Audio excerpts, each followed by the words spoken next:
Good morning, ladies and gentlemen. Welcome to our presentation on the future luminaire design, our conclusions from the research project Repro-Light. My name is Sebastian Knoche. I'm working for Trilux in the research department, and with me is Horst RUDOLPH. I'm also working at Trilux and be responsible for research and lighting technology.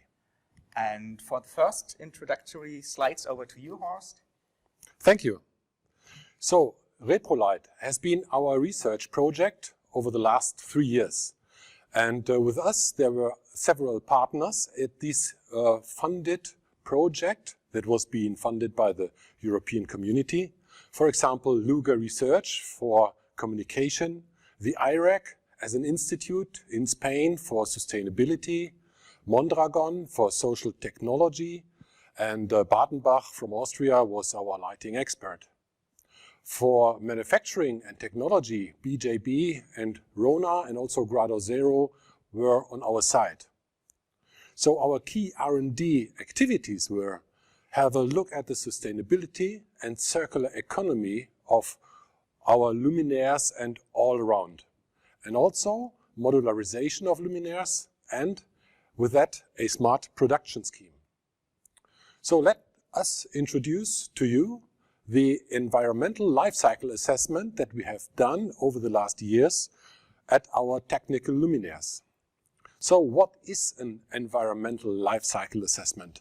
It quantifies the environmental impact of a product over its entire life cycle. So that life cycle starts with the production, where you put materials and energy in, and waste and emissions come out, and also, of course, the product. Then you put it in use over a long time, you put energy in and emissions go out. In the end, it reached its end of life. Then again, you need materials and energy to put it away, and waste and emissions are the result. The impact is quantified in different metrics. Here in this research project, we focus on the midpoint markers.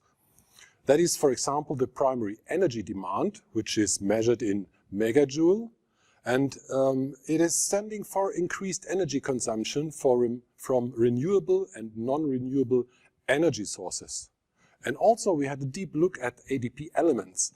That stands for abiotic depletion potential of elements and is measured in antimony quantities. And it stands for the increased extraction of resources, which are very rare on Earth, leading to depletion of mineral reserves. So this is a kind of luminaire that we had a look on, or look at. We considered continuous line luminaires, which are very famous and produced in huge quantities in Europe at least. So they can be used in different applications. For example, in offices, education.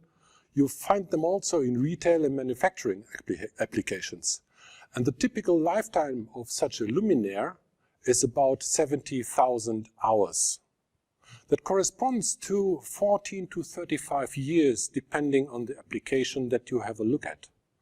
And the typical benchmark values of such a luminaire is per luminaire, you have about 50 watts, a total luminous flux of about 8,300 lumens, and a very high efficacy from more than 150 lumens per watt. So, and this is a modular system, and many variants are possible. High runner variants considered here are, with these specs I have read for you on the right-hand side.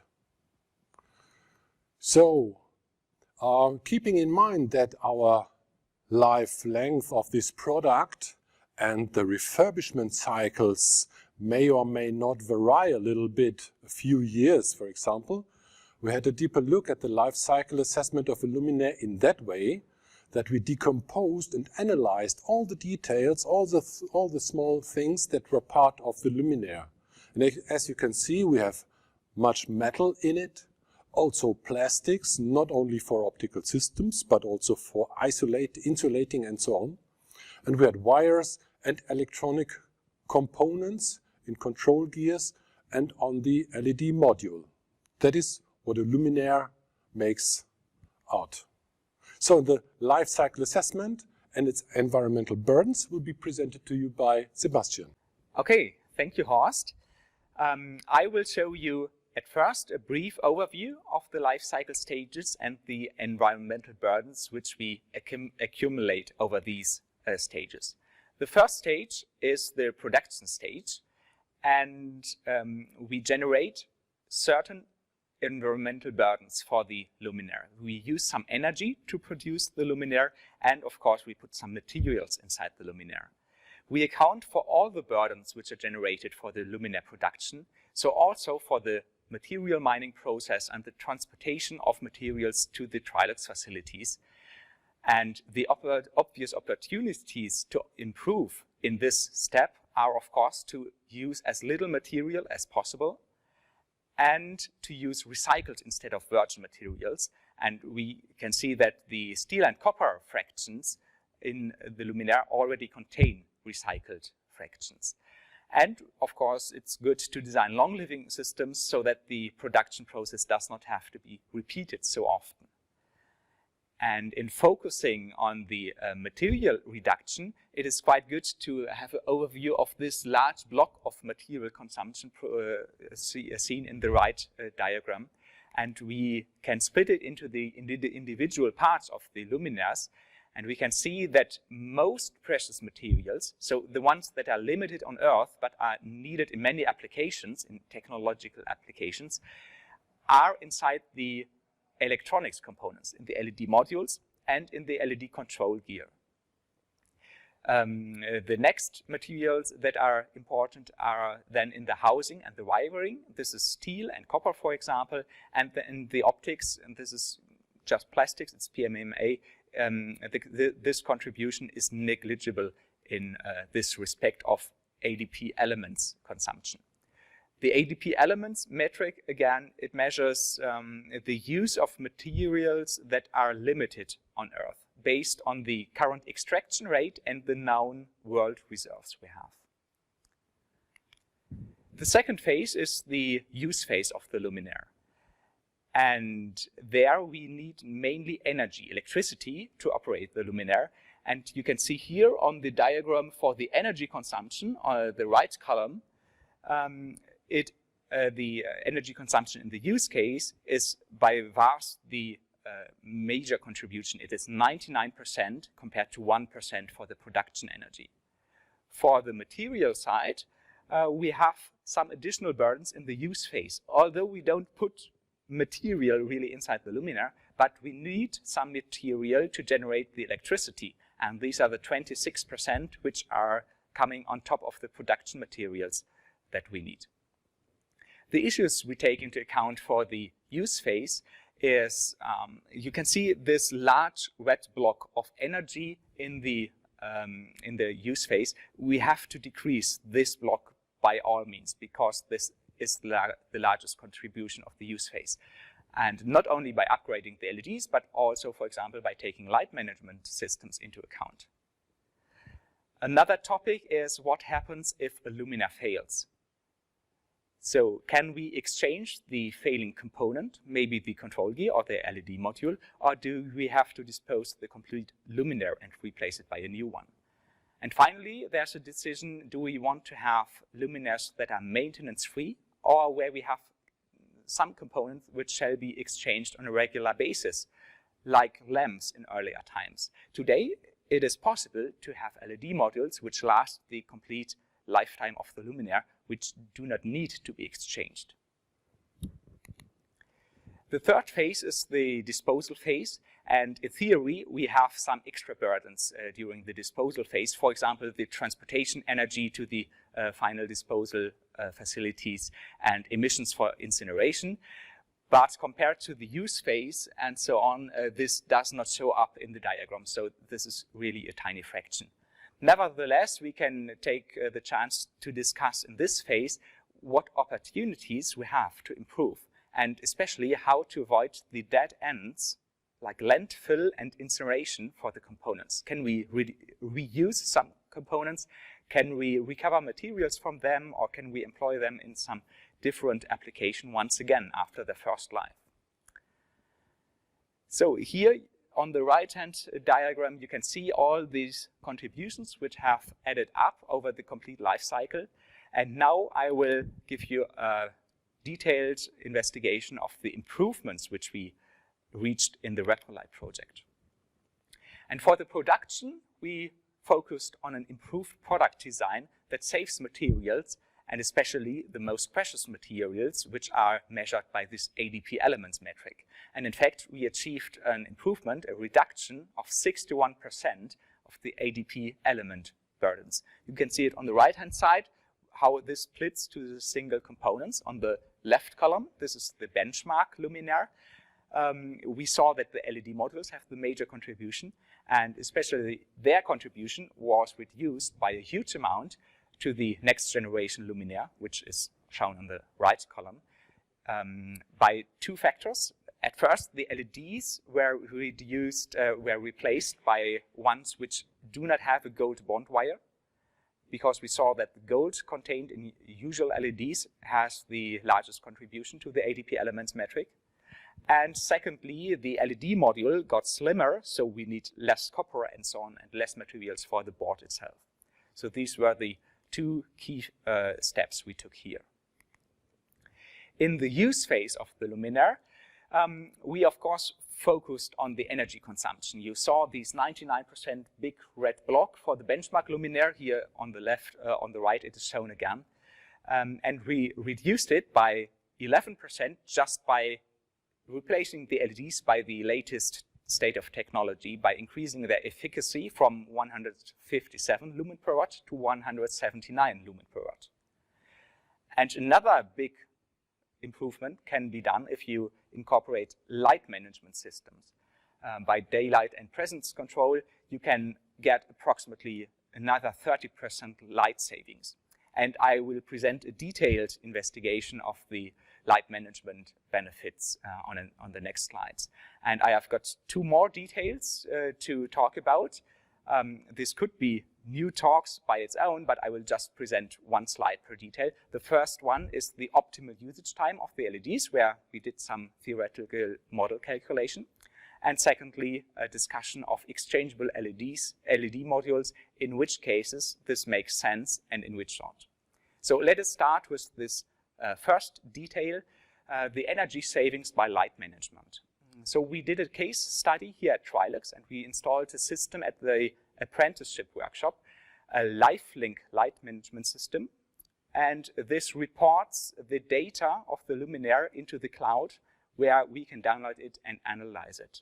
And this light management system has got two features. It has a presence control and a daylight control. The presence control switches the luminaires off if nobody's there, and the daylight control dims the luminaires down if there's enough natural light entering the room. And you can see the raw data on the left here. On the first axis is the time of the day. On the second axis, going to the back, are the days of the year, and along the third axis is the power consumption of one luminaire. And if you look at this point cloud from the front, then you can see the course of one day. And I have highlighted this in the upper right diagram by these dark marks. So in the night it's switched off, then at some point it is switched on, and then the daylight control takes over and dims the luminaire until noon. And this is why you have such a dimming dip. And how deep this dimming dip will be depends on the season of the year. This is shown in the lower diagram, depending on if it's summer in the middle of the diagram or winter on the both sides, the dimming dip has a different depth. And averaged over the complete year, you have around 25% energy savings by daylight control in this case study, and another 5% by presence control. But we must say here that 5% is really low value, and we can expect higher potentials in other applications where the occupation is lower in average. The dimming of the LEDs also leads to the fact that the lifetime is elongated. So LEDs degrade over time, that is, their luminous flux decreases. And the degradation rate depends on the temperature of the LEDs, and the temperature depends on the current flowing through the LEDs. And if you dim it, also the degradation rate in effect decreases. And in the model calculation I did here, it was based on a 50,000 hour luminaire. I showed that the resulting lifetime might be up to 87,000 hours, which is quite a considerable elongation of the lifetime because of this daylight control. So the second detail I want to talk about is a theoretical model for optimal LED usage times. So I constructed an efficiency taking the complete inputs and outputs into account. So efficiency is typically defined as the useful output of the system divided by the input. The output is the light generated, more precisely the produced luminous energy. This function on the top of the fraction in these formulas takes into account the LED degradation, which is typically assumed as an exponential decrease. The inputs are the energy and the material we need for the production. This is the first point below the fraction. And during the usage time, which is calculated by the consumed electrical energy of the luminaire, multiplied with a factor which tells you, for example, for the material side, how much ADP elements do you need to produce 1 joule of electricity. And these curves of efficiency are shown on the diagram on the right. They start at time 0 being at 0 efficiency because you already had some burdens for the production of the luminaire, but at time 0 you did not produce any output, any useful output yet. But then it decreases, but it reaches a maximum. Both curves reach a maximum, but in different points in time. After that, the curves decrease again because of the decreasing luminous flux of the LEDs. And the optimum for the energy efficiency is at quite early times. And for the material efficiency, you have to use the luminaires much, much longer, around 300,000 hours in this scenario calculation. So much longer than the typical L80 lifetime, so going to much lower LED degradations at the end of the lifetime in order to avoid wasting too many precious materials. The third detail I want to talk about are the exchangeable LED modules. We might have two reasons for exchanging LED modules. The first one could be because we want to repair a luminaire. So if the LED module fails and if it's exchangeable, we can just replace the LED module instead of replacing the complete luminaire. So we looked at actual after-sales data of Trilux, and we saw that only 1% of the luminaires are expected to fail within their nominal lifetime. And the largest fraction of them are failing because of the control gears, not because of the LED modules. The LED modules are less than 1/4 the reason for the failure of the luminaire. And in Repro-Light, we calculated an application scenario, and we imagined an industry hall with 369 luminaires. And because of this 1% failure fraction, we assumed that 4 will fail, and 3 because of the LED control gear, and just 1 because of the LED module, which fails. And on the first scenario, shown on the left side on the diagrams on this table, is a non-exchangeable LED module. That means in the one case where the LED module fails, you have to replace the complete luminaire.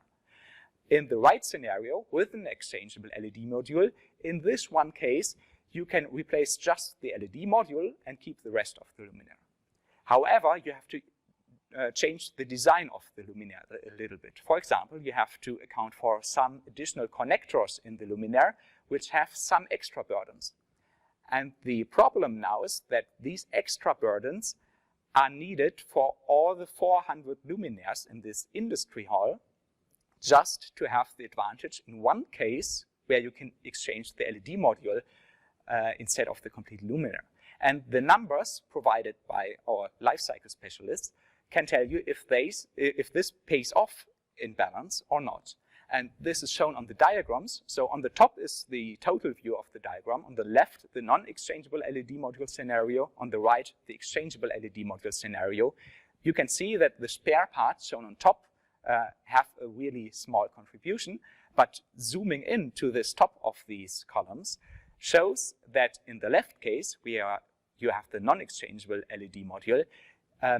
In total, so including the spare parts, including this complete luminaire, which has to be replaced, you end up lower in contribution to the ADP elements than in the right scenario, where we have exchangeable LED modules. This is because this tiny extra burden of just 0.4% for the additional connectors, for the design change you need to make the LED module exchangeable, this does not compare to the savings that you have in the case, in the rare case where the LED module must be exchanged for repair.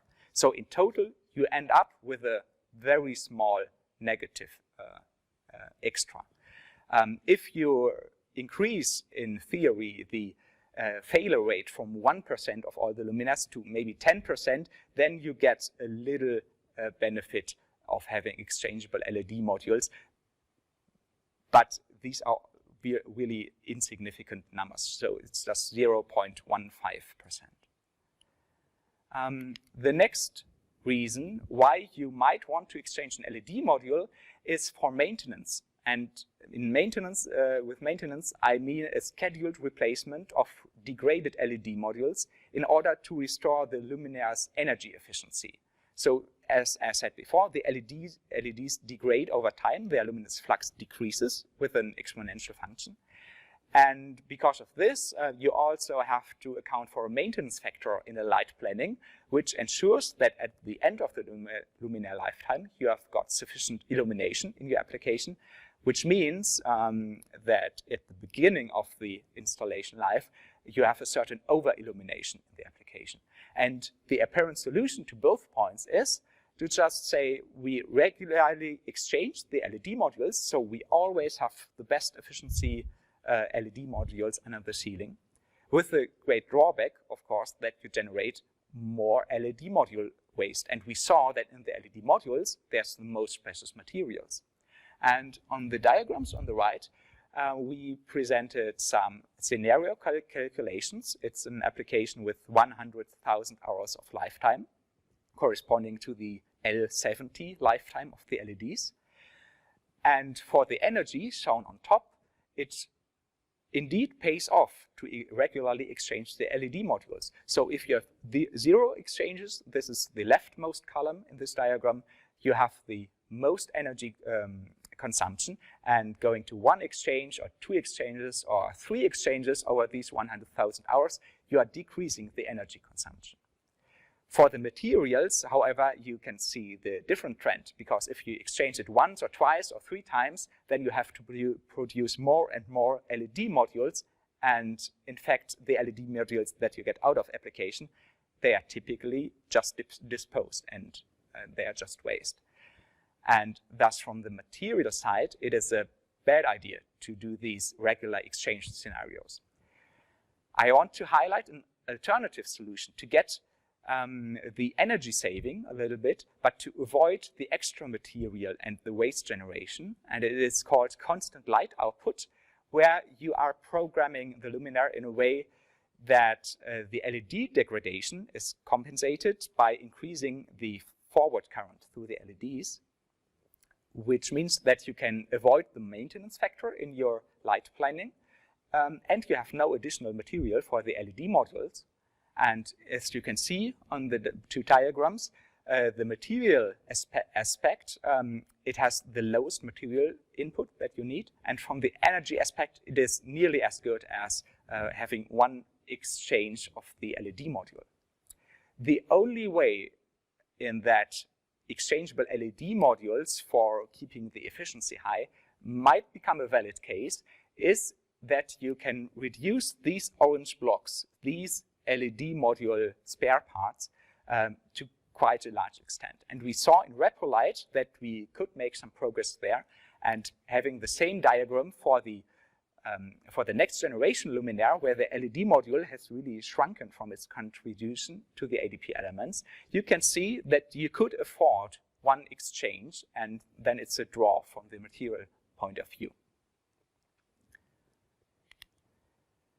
Okay, so summarizing all these details, we saw that light management, the first detail, has a very good impact on the energy usage. We had a discussion of the optimal usage time of LEDs according to a theoretical model, and we saw that there are diverging consequences from this. So in a longer usage time than you have today, you generate less waste, you have the best material efficiency, but if you want to go for maximum energy efficiency, you have to replace the LED materials quite early. But it's difficult to balance energy and material because they are fundamentally different resources. And in the discussion of the exchangeable LED modules for repair or maintenance, we saw in both cases that there are no significant benefits and in some cases even drawbacks of having these exchangeable LED modules. With this, I want to summarize the total savings which we reached in Repro-Light. On this left diagram, you see again the environmental burdens of the benchmark luminaire. On the left column, the energy, the right column, the material. And on the right diagram, you can see the environmental burdens of the next generation luminaire, including a light management system. And then you get light energy savings of 38% and material savings expressed in this ABP elements metric by 55%, which is a considerable progress, I would say. We have tried some successful steps towards more sustainability, and this was at first the improved product design, that we reduced the precious materials, which is mainly inside the electronics components, that we had an efficiency upgrade for the LED, that we're using a light management system to have more energy savings. And just as a side note, if you do not want to use a light management system, or if you cannot do this, you can use a constant light output technology, which also uses software to decrease the energy consumption in your application. We tried some other steps, like the discussions of longer use time and exchangeable LED modules, but they were not proven useful in this case. It might be different in other applications than these industrial luminaires we are just investigating. So we are coming to the end of the life of the luminaire, and there's an essential question that is answered too fast in too many cases, I would say. The real question is, why are luminaires disposed actually? And if you remember the slides which Horst presented at the beginning, the assumed lifetimes by Lighting Europe, you can see that the technical lifetime of the luminaire is not always the problem. And we confirmed this. We made a survey among lighting professionals like installers, lighting designers, electrical planners, and we asked them if the luminaire's end of life is it determined by the framework of the application, so the renovation cycles and so on, or is it determined by the product lifetime, by the technical lifetime of the luminaire? And they say in most cases it's the framework of the application. So the people want to replace the luminaires, although they are still working. So when the lifetime, the technical lifetime, is not the critical point, then we have to ask, how can we make our customers want to use our products or parts of them longer than they do today? And this is the crucial question, not just elongating the lifetimes more and more, if this is not the critical point which determines the end of the life of the luminaire. And with that, I would like to hand over to Horst to give some recommendations of the future luminaire design, which are some conclusions of all that what we have seen here. Over to you, Horst. Brilliant, Sebastian.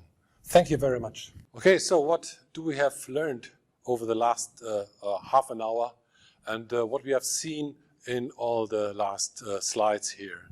So I think a major question for us as a luminaire producer is the question for the future luminaire design itself. How should a luminaire look like to be future-proof also over a long time period, about 20 to 25 years? That is also according to that what Lighting Europe says. So first thing is that all components should have a corresponding lifetime, also to 20 or up to 25 years. No exchange of components should be necessary within this lifetime. But for experts or the producer himself, repairability in case of failure may be necessary, or reusability in other applications may be asked for. And in the end, the disassembly for disposal and recycling also should be the reason why experts or the producer himself may disassemble the luminaire. So, and when we have talked about components of our luminaires with have different characteristics, we also know that these components are standardized already today. But nobody cares about the standardized outside dimensions, for example, or design of luminaires. Why not standardize this also? Yeah? Mechanical, electrical, thermal, photometrical, but also in terms of design. So maybe that will lead to commodity products if we also standardize the face of the luminaire itself, how the light will be distributed, or how the light-emitting surfaces should look like. But isn't that also a benefit for the customer?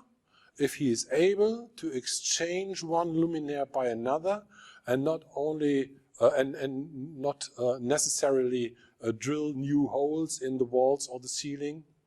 So if the design is standardized to ensure from the point of view of the customer a long availability of similar and matching products, maybe that will lead to this downlight and that continuous line or that panel luminaire. And if you think about panel luminaires, maybe you will say, yes, they are very similar already today. So this, with this I will lead you into the day and would like to thank you very much. And I think the last slide is over to you, Sebastian. Yeah, thank you, Horst. So what have we learned today? We presented to you a very detailed life cycle analysis of a continuous line luminaire, and we have seen that within Repro-Light we have reached considerable progress concerning the environmental burdens. So we have seen that we could reduce the energy usage of the luminaire by 38% and the material consumption by 55%.